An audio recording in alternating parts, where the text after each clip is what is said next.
Bonjour à toutes et tous, j'espère que vous allez bien en ce mercredi pour votre récap de l'actualité autour du développement mobile et aujourd'hui on va notamment évoquer Apple, Google, le travail en présentiel et bien évidemment, ou plutôt hélas, Elon Musk. Mais juste avant ça, n'oubliez pas de liker la vidéo, de vous abonner à la chaîne ou encore de la partager. Et bon, cette fois-ci, pas de faux départ, on est parti pour les actualités du jour.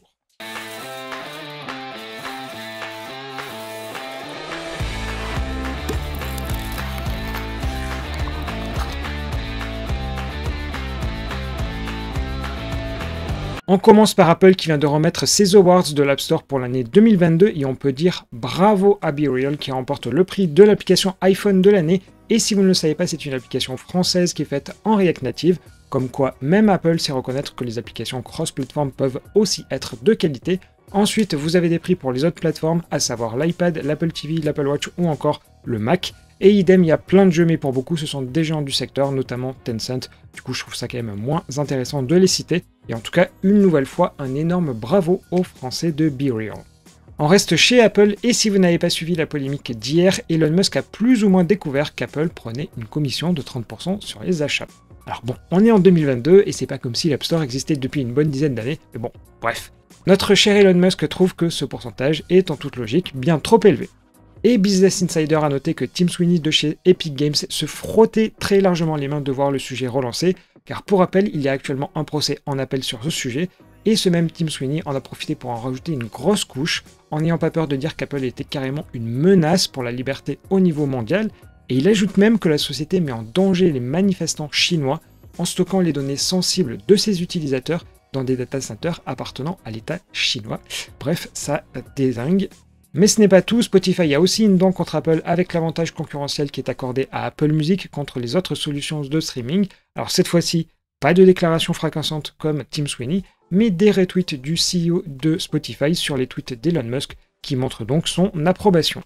Et enfin, Christian Owens, qui est le CEO de la startup Paddle, et qui est souvent d'ailleurs la solution utilisée pour acheter des applications pour macOS en dehors de l'App Store, a tweeté également dans ce sens, car pour le coup, lui, ça l'arrangerait très bien d'avoir des solutions de paiement tierces pour les applications iOS, mais pour rappel, ça devrait arriver en Europe au mois de mai avec le DMA. Bref, c'était un peu la suite de notre feuilleton Elon Musk d'hier, sachant qu'aujourd'hui, il n'a pas fait de tweet désinguant telle ou telle personne. C'est vraiment à noter dans notre calendrier. Ensuite, et sans aucune transition, Amazon organise en ce moment à Las Vegas son AWS Reinvent, qui est une conférence autour de l'écosystème AWS. Alors, en tant que tel, il y a beaucoup d'annonces qui concernent la partie cloud, mais il y en a quand même une qui pourrait vous intéresser, à savoir Code Whisperer. Alors, l'outil en tant que tel n'est pas nouveau, puisqu'il s'agit d'un concurrent à GitHub Copilot, et qui est donc fait par Amazon. La seule différence, c'est qu'il est beaucoup plus limité en termes de langage, à savoir qu'il supporte le Python, le Java et le JavaScript. Et d'ailleurs, il n'est disponible qu'en version preview, et donc on ne connaît pas d'ailleurs le prix une fois qu'il sera disponible en version stable. Et lors de la conférence, ils ont annoncé que le C# et le TypeScript étaient désormais supportés par l'IA. Du coup, selon le framework cross-platform que vous utilisez, ça pourrait vous intéresser. Mais ce qui est surtout intéressant, c'est que le gros problème de GitHub Copilot, c'est que le modèle est entraîné sur du code open source, et le code qui est recraché ne vous indique pas la licence du code en question. Et c'est d'ailleurs pour cette raison qu'il y a d'ailleurs un procès, une plainte qui vient d'être déposée. Mais là où Code Whisperer se distingue, c'est que certes, il a la même vulnérabilité, entre guillemets, à savoir être entraîné sur du code open source, mais il est désormais possible d'avoir la source d'où vient le code proposé. Autant dire que certes, Amazon est en retard sur GitHub Copilot, mais en tout cas au niveau légal, ils ne prennent aucun risque. Voilà pour nos 3 premiers sujets, on fait un petit détour par les actualités en bref, avant de retourner aux autres infos.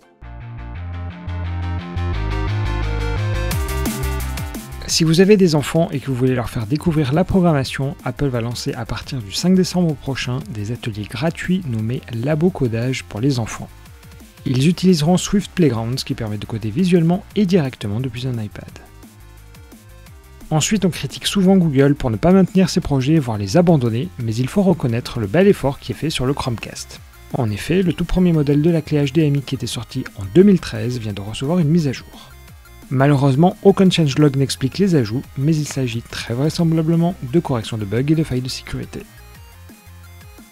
Aujourd'hui, pour obtenir la position précise d'un utilisateur, il faut utiliser le réseau américain GPS, russe GLONASS ou européen Galileo, et tous fonctionnent à l'aide de satellites. Mais des chercheurs ont trouvé une alternative qui pourrait utiliser les ondes radio à la place afin d'offrir une précision même supérieure. Tout cela n'en est qu'à l'état de recherche, mais on pourrait imaginer que les opérateurs puissent fournir à l'avenir ce type de service. Sur un autre sujet, on nous avait présenté le cloud gaming comme le futur du jeu vidéo. Mais Stadia va fermer au mois de janvier et son concurrent de chez Amazon, nommé Luna, qui par ailleurs est disponible uniquement en accès limité aux États-Unis, va perdre une cinquantaine de jeux à son catalogue d'ici à la fin de l'année. Luna est un service où le catalogue de jeux est tournant, mais il ne semblerait pas que 50 nouveaux arrivent pour compenser. Ça sent presque le sapin pour le service d'Amazon.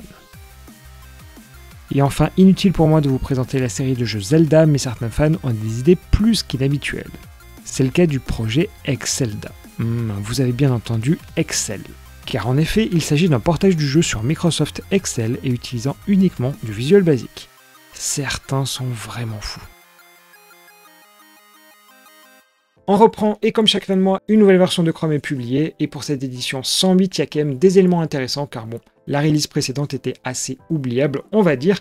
Alors désormais, pour bien gérer le responsive, vous pourrez déterminer le viewport avec 3 nouvelles unités, le DVH, le LVH et le SVH. Alors le premier, c'est un viewport dont la hauteur est dynamique, et les autres sont les plus grands et plus petits viewports. Alors ces nouvelles unités ont été créées car sur mobile, la barre d'adresse peut se cacher selon le scroll, et du coup ça peut faire varier la hauteur de l'espace disponible.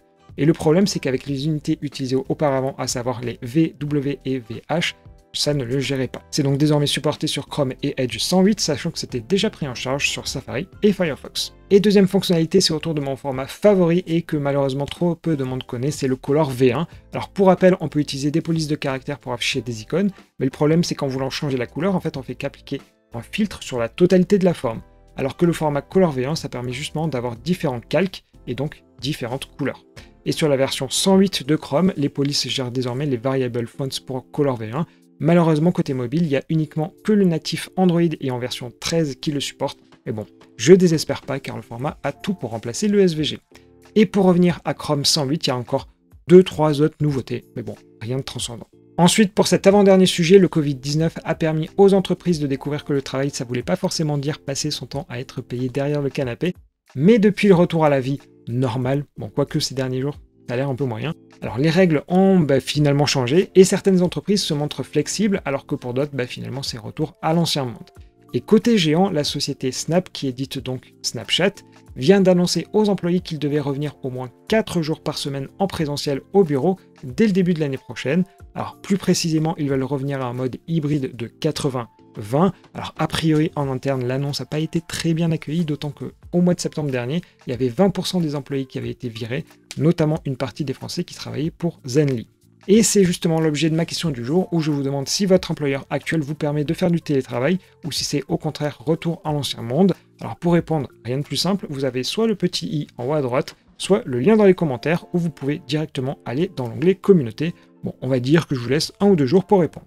Et pour ce dernier sujet, Google vient de se faire épingler aux États-Unis pour une publicité mensongère avec le Pixel 4. Alors lorsque le téléphone avait été lancé en 2009, il y avait eu de nombreuses publicités, et notamment à la radio, et par exemple un texte était lu en direct par les présentateurs, ce qui laissait croire qu'ils avaient vraiment eu le téléphone entre les mains, qu'ils les avaient vraiment testés. Sauf que ce n'était absolument pas le cas, ils ne faisaient donc que réciter un texte qui leur avait été écrit à l'avance, sauf que le gendarme américain du commerce, la FTC, s'en est rendu compte en comptant quand même 29 000 publicités, et Google ainsi que son partenaire qui s'appelle iHeartRadio ont été condamnés à verser 9,4 millions de dollars dans les États où le téléphone était vendu. Bref, finalement, gros carton rouge pour Google. Mais tout de même, je ne sais pas si vous avez eu ce téléphone entre les mains, mais clairement ça reste l'un de mes préférés car il avait le projet Soli, et c'est un peu l'équivalent de Face ID de chez Apple, sauf que c'était beaucoup plus rapide.